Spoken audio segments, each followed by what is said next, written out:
It's always, when people say, I'm not really interested in politics, it doesn't matter. You don't get to choose.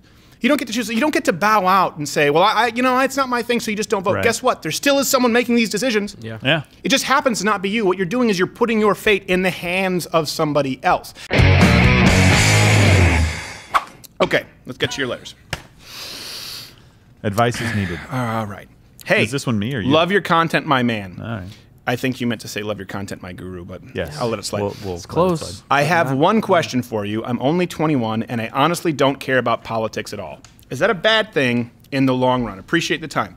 Well, I don't need to appreciate it that much. This was a very short letter. And we won't give you much time. I always find it funny when people say, I don't care about politics, or man, I don't want to talk about religion and politics. That's not really my thing. I don't really, it's not interesting to me. I don't care about it. Let me ask you this. Do you not care about being able to speak freely without fear of retribution from an authoritarian government? Do you not care about your God-given right to self-preservation, the ability to defend you and yours? Yeah. Preach. Right? Do you not care about the world that your potential future children could be living in? I don't mean that in like the gay green sense. I mean like actually in the sense of the state of the country and their God-given freedoms and rights, and that those are maintained. Do you not care about those things? Those things don't affect you at all? It's always, when people say, I'm not really interested in politics, it doesn't matter. You don't get to choose. You don't get to choose. You don't get to bow out and say, well, it's not my thing, so you just don't vote. Right. Guess what? There still is someone making these decisions. Yeah. It just happens to not be you. What you're doing is you're putting your fate in the hands of somebody else. Yeah. And if you've gone your entire life and never thought about the issues by the way, what's your opinion on murder?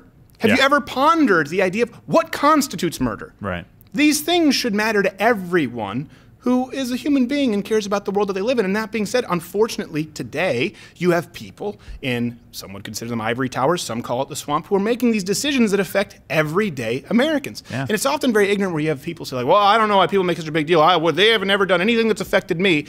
That's not true. They do things that affect you absolutely all the time. And this is something else, too. It is important if you're emailing this show. I assume you have some kind of an interest, and maybe you have more of a cultural interest than political interest.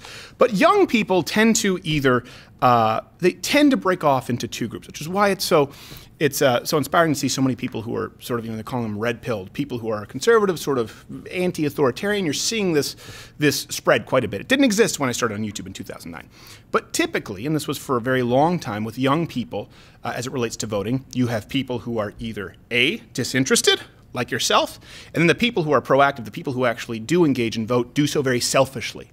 Yeah. And what really bothers me is there's this myth, people I think falsely attribute the quote to Churchill. If I'm not mistaken, it might have been like a French philosopher. I don't know exactly where it originates, but the quote, when you're young, it's something like, if you're young and you're not a liberal, you have no heart. If you're older and you're not a conservative, you have no brain. That's a simplified version of it. It's attributed to Churchill in a meme. It's not actually Churchill who coined that phrase.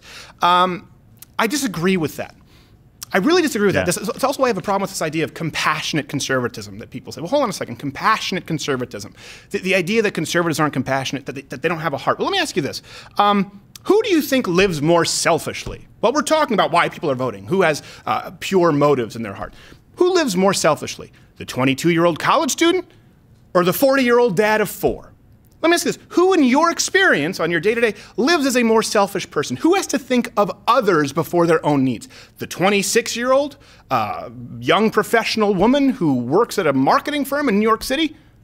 Or the stay-at-home mom who's 35 years old and has to keep track of the bills? Who do you think, in your estimation, wakes up every day and has to esteem somebody else first, has to put someone else's needs above their own? People do become more conservative as they get older. That is absolutely true. But it's not because they become more selfish. People say it's because they accrue net worth. Well, sure they do, but they aren't billionaires. These aren't people who are voting for lower taxes because every single person who's over the age of 45 is a billionaire. What does happen is people become more conservative as they get older because they don't have the luxury of living selfishly.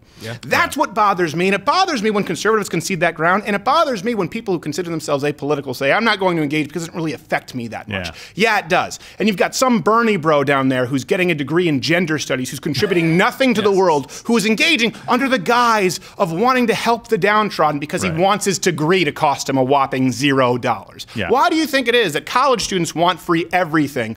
And then adults, even young adults, by the way, if you look at young adults who have kids who are married, they also tend to be more conservative. conservative? Because they have to worry about people other than themselves. And they understand that Washington, D.C., allocating that money to whatever the cause du jour is not going to help other people as much as this person can, providing for their family. Tired of that myth. The idea that conservatives are selfish and liberals are inherently more generous. Really? They're spending somebody else's money. Look at people and what they do with their own money, and look at how they live. You tell me that you believe the church-going 45-year-old father of 4 is more selfish than the college student, the low-information voting bloc who goes for the DNC. Because guess what? If you don't vote, you're handing that baton over to them and giving them complete control. Hey there, YouTube viewer. If you like this video, click one of these other videos playing in a box, subscribe, hit the notification bell. You may be wondering why after this outlandish video, this is such a straight end card. That's because we've recently learned that end cards actually determine the YouTube algorithm as it relates to controversy on a sliding scale.